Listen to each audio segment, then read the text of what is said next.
Ici, pareil. J'ai du exponentiel. Je sais trouver une primitive de e de x. Ce qui m'importe, c'est de diminuer l'exposant ici. Pour diminuer l'exposant ici, c'est-à-dire pour le ramener à 1, il faudrait donc dériver ça. Donc mon u de x, c'est x au carré. Je vais donc poser u de x égale x au carré. Et je vais poser v' de x égale à exponentielle de x. Si u de x égale à x au carré, alors u' de x est égal à 2x. Si v' de x est égal à exponentielle de x, alors v de x, primitive de e de x, c'est e de x. Et là, pareil, j'écris mon intégrale. C'est u fois v.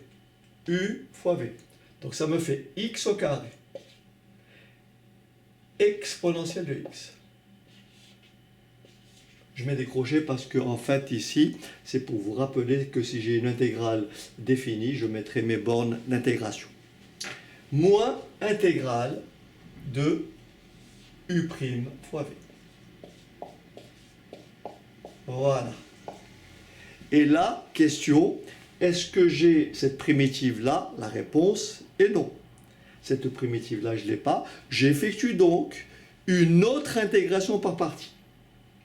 Donc, pour ne pas surcharger la feuille, ce que je vais faire, je vais prendre ça à part et je vais l'appeler intégrale IA. D'accord? Je vais la prendre à part. Et je vais écrire 2x exponentielle de x dx. Et si vous permettez, je vais faire ça directement, puisque je l'ai faite tout à l'heure. Donc cette intégrale-là, c'est quoi? Rappelez-vous, ça, c'est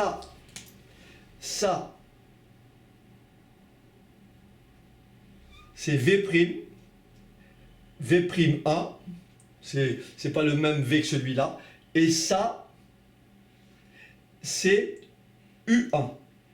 D'accord? Donc, j'ai intégrale de uv', c'est donc égal à quoi? À uv. uv, c'est quoi? uv, c'est quoi? C'est 2x primitive de e de x et e de x. Donc, ça me fait 2x e de x. Donc, ça, c'est uv. Moins intégrale de u', v. V, c'est e de x. U'1, la dérivée de 2x, c'est x. Donc, la dérivée de 2x, pardon, c'est 2.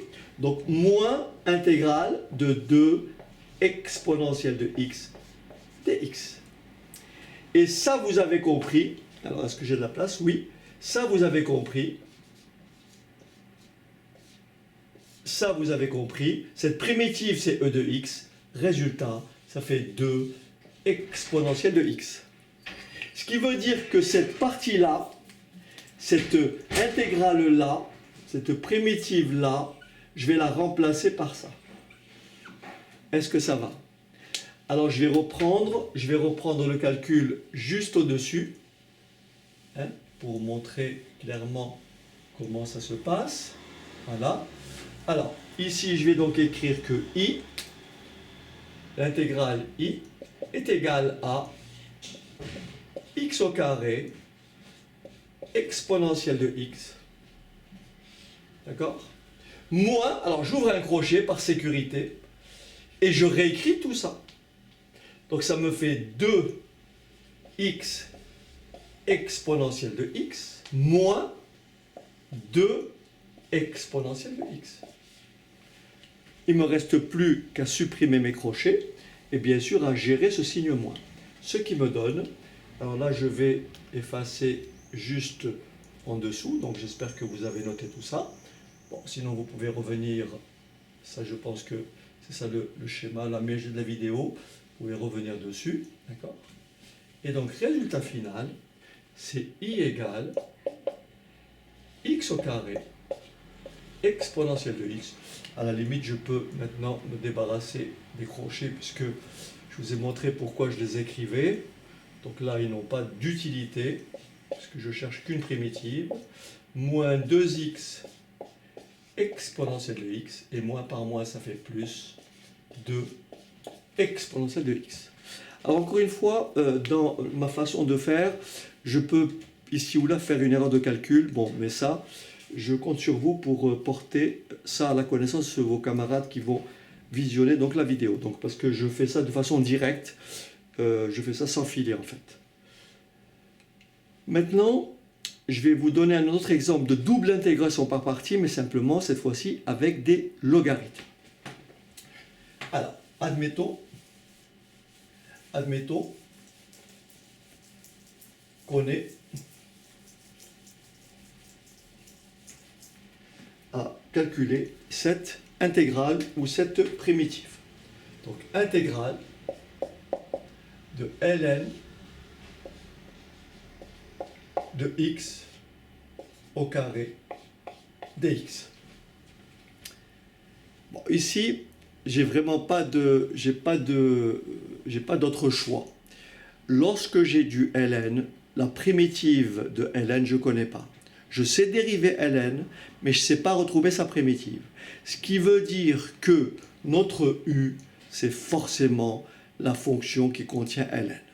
Donc u de x, c'est ln de x au carré. Et si je pose u de x égale ln de x au carré, c'est que forcément il me faut trouver le v' de x. Le v' de x, c'est ce qu'on a dit tout à l'heure, c'est 1 fois ln de x au carré, ce qui veut dire que le v' de x, c'est tout simplement 1. Bien. Si u de x, c'est ln de x au carré, c'est de la forme un. La dérivée de un, d'accord? La dérivée de un, c'est n, un-1, u'. La dérivée de un, donc ça, quand je dis un, ne pas confondre ce u et ce u. Donc là, je dirais plutôt la dérivée de w carré, c'est-à-dire w étant égal, w de x étant égal à ln de x, si j'applique le schéma en haut, ça fera 2w'. Donc la dérivée de u de x, c'est 2 fois w ln de x que multiplie la dérivée de ln de x, que multiplie w'. Et voilà. Donc ça, c'est la dérivée de ln de x, le tout au carré. Bien entendu, on ne peut pas calculer, on ne peut pas effectuer de recherche de primitives si on n'a pas une maîtrise parfaite du calcul dérivé, puisque c'est un cheminement inverse. D'accord? Donc l'un et l'autre sont liés. Il faut avoir une maîtrise des deux. Mais d'abord, on le fait toujours dans le premier sens, dérivation, et ensuite intégration. Alors maintenant qu'on a écrit u', je vais donc chercher une primitive de 1 que j'appellerai v de x. Primitive de 1, c'est x. Et j'applique mon cours. Et donc, rappelez-vous tout à l'heure, on a montré tout à l'heure qu'une primitive de ln de x, c'est x ln de x moins x. D'accord? Une primitive de ln de x, c'est x ln de x moins x. Très rapidement, quand vous dérivez ça, ça fait bien 1 ln de x. Ensuite, si vous dérivez ça, ça fait 1 sur x fois x, ça fait 1. 1 moins 1, ça fait bien 0. Donc ça, c'est bien admis pour primitive ça. Donc ici, je dis i égale. Alors, toujours au départ, u fois v. Donc ça fait quoi ici? X ln de x au carré. Ça c'est u fois v. Moins intégrale. Alors là, je détaille. Regardez bien, je détaille. J'ai x que multiplie 2 fois ln de x sur x dx. Vous voyez, ln de x fois 1 sur x, c'est ln de x sur x. Là, j'ai x au numérateur et là, j'ai x au dénominateur. Je peux simplifier par x. Ce qui va me laisser au final grand I égale x ln de x, le tout au carré, moins intégrale ou primitive de 2 ln de x dx. Et donc là, bien sûr, j'applique la linéarité de l'intégrale. Donc je peux sortir le 2 et écrire grand I égale grand I x ln de x au carré moins 2 fois intégrale de ln de x dx. Et bien entendu, cette primitive-là a fait l'objet d'un calcul ici. On l'a fait juste un peu plus haut. Intégrale de ln de x dx ou primitive de ln de x dx. Primitive de ln de x, c'est x ln de x moins x. Donc résultat final, j'écris donc I égale x ln de x au carré moins 2 fois x ln de x moins x.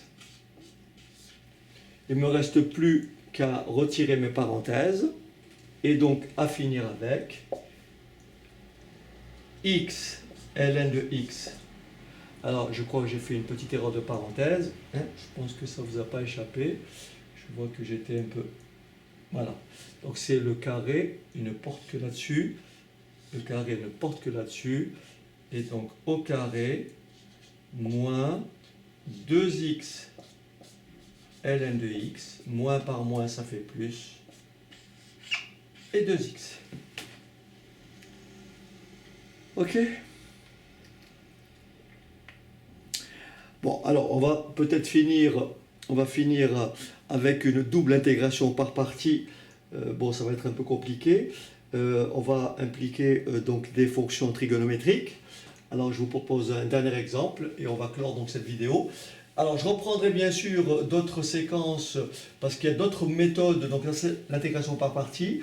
On peut avoir bien sûr à chercher des primitives du type avec des dénominateurs, des primitives de ce type-là, 1 sur x fois x au carré plus 7, des choses comme ça. Donc tout ça nécessite des retraitements, donc j'aurai l'occasion d'y revenir. Alors maintenant, prenons une autre primitive. Donc admettons qu'on ait à calculer l'intégrale de, alors par exemple sinus, on va dire sinus de ln de x dx. Donc là toujours en appliquant ce qu'on appelle la double intégration par partie. Donc là il va de soi que primitiviser ça, trouver une primitive de sinus ln de x, on ne sait pas. Donc ici, comme pour ln, je vais faire le choix et poser. Je vais donc poser u de x égale sinus de ln de x. Je vais poser u de x égale sinus de ln de x. Et nécessairement, v' de x, ça va être 1. Je sais que la dérivée de sinus u, c'est u' cosinus u. La dérivée de sinus de u, la dérivée de sinus de x, c'est cosinus de x. La dérivée de sinus u, c'est u' cosinus u. La dérivée de cosinus x, c'est moins sinus x. La dérivée de cosinus de u, c'est moins u' sinus de u. Ok. Alors, donc ici, la dérivée de u de x, donc u' de x, c'est la U, alors quand je dis U, ça c'est W, sinus de W, la dérivée de sinus de W de X, la dérivée de sinus W, c'est W', cosinus de W. Ça c'est mon W. Ça c'est W de X. La dérivée de sinus de W, c'est W', cosinus de W. Ce qui veut dire que ici, la dérivée de sinus de ln de x, je dérive ln de x. La dérivée de ln de x, c'est 1 sur x.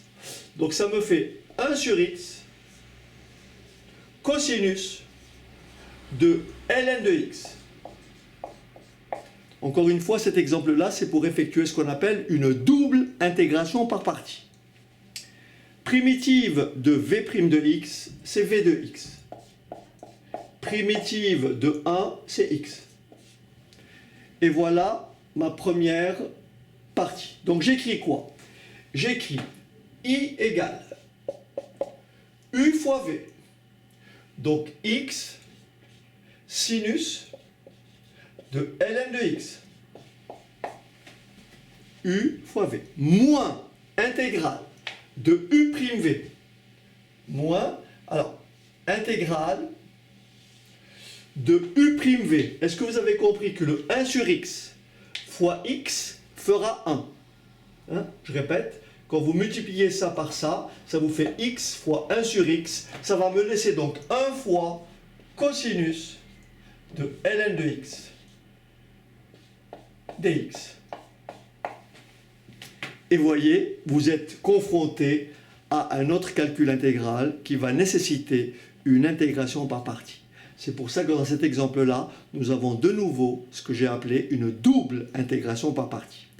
Et là, je vais passer par un calcul intermédiaire et je vais donc calculer à part l'intégrale I1 de quoi?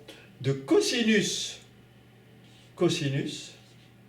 de ln de x dx. En fait, je vais faire avec ça ce que j'ai fait avec ça. Je vais faire la même chose. Donc le choix de u et de v' sera identique. Simplement, comme j'ai appelé ça u et v', pour distinguer les deux, j'ai appelé ça i1 pour distinguer ça de i. Donc je vais poser u1 de x, vous voyez, u1 de x égale cosinus de ln de x, d'accord? u1 de x égale cosinus de... Alors, je ne sais pas si je pense que... Ouais, je crois que je vais revenir au stylo noir, parce que ça m'a l'air trop pâle. Donc, je vais écrire, donc ici,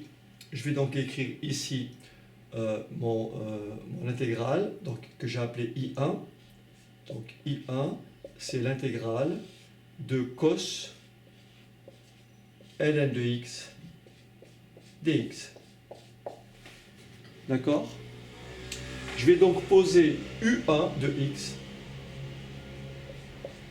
égale à cos de ln de x.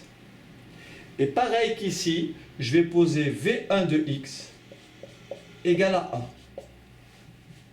D'accord? Je vais poser V1 de x égale à 1. Dérivée de U1 de x. Alors attention, cette fois-ci, la dérivée de cos, c'est moins sin. La dérivée de cosinus de x, c'est moins sinus de x. La dérivée de cosinus de u, c'est moins u', cosinus de u. Donc ici, ça fera moins u'. La dérivée de ln de x, c'est 1 sur x. Donc ça fait moins 1 sur x sin de ln de x. D'accord? Et primitive, donc là, attention, j'ai fait une bêtise, là c'est U1, là c'est V' de 1, hein, parce que là c'est U, là c'est U, là le 1 c'est V'. D'accord? C'est exactement pareil. primitive de A, donc V1 de x, c'est tout simplement x. C'est parti. Donc je vais écrire maintenant I1. Alors I1 est égal à U1 fois V1, U1 fois V1, c'est-à-dire x cosinus de ln de x cosinus de ln de x, attention, moins, mais là, vous regardez bien, moins, ça fois ça. Alors, ça fois ça, ça fait quoi? Comme tout à l'heure, 1 sur x fois x, ça fait 1. J'ai un moins devant, mais comme je dois faire moins, bon, je l'écris, regardez, je l'écris comme ça, moins, intégrale, moins par plus, ça fait moins, 1 sur x fois x, ça fait 1, moins sinus de ln de x, dx. Et là, j'applique toujours la linéarité de l'intégrale, moins par moins, ça fait plus. Résultat des courses, ce qui se passe ici, le petit moins ici va être bien sûr, voilà, et nous avons l'opération suivante. Et regardez bien, I1 est égal à x, I1 est égal à x cosinus de ln de x plus cette intégrale. Mais cette intégrale, c'est exactement celle-ci. Donc plus i.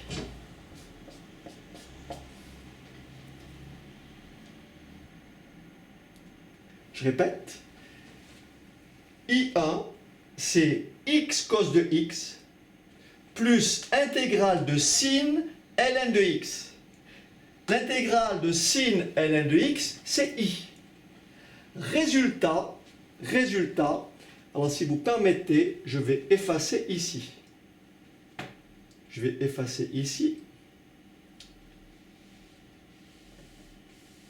Alors, faut pas que je me trompe.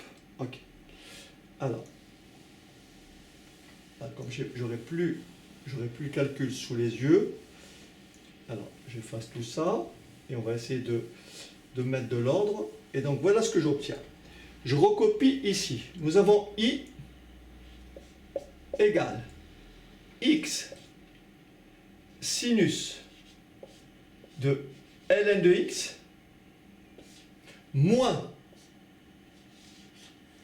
intégrale de cos ln de x. C'est ce que j'ai calculé ici. Alors ça fait donc x cos de ln de x plus i. Voilà.